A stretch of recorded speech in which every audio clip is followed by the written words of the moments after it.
2, 3 cône. C'est comme le jeu 1, 2, 3 soleil que beaucoup de gens connaissent. Donc, on a un meneur de jeu qui est à l'avant, qui va compter de dos en disant 1, 2, 3, et au mot soleil, il se retourne et les joueurs doivent arrêter de bouger. Donc, pendant qu'il compte le 1, 2, 3, les joueurs peuvent avancer, et quand il se retourne en disant soleil, on doit faire la statue. Si jamais un joueur est pris en train de bouger, il doit retourner à la ligne de départ et recommencer lorsque le meneur va se retourner à nouveau. On a fait une variante qu'on a appelée 1, 2, 3 cônes parce qu'on l'a fait en distanciation. Donc, chaque joueur avait son corridor.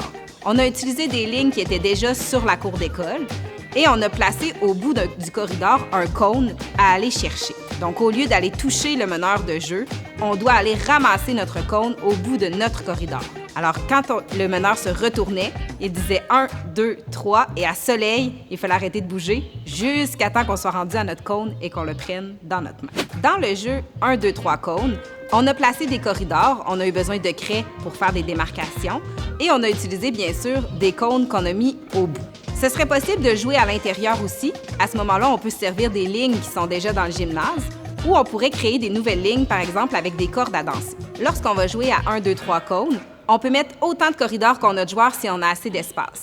Si jamais il n'y en a pas assez, on va placer un joueur en attente un peu plus loin du joueur qui est en train de faire la partie. Comme ça permet à tout le monde d'être en action.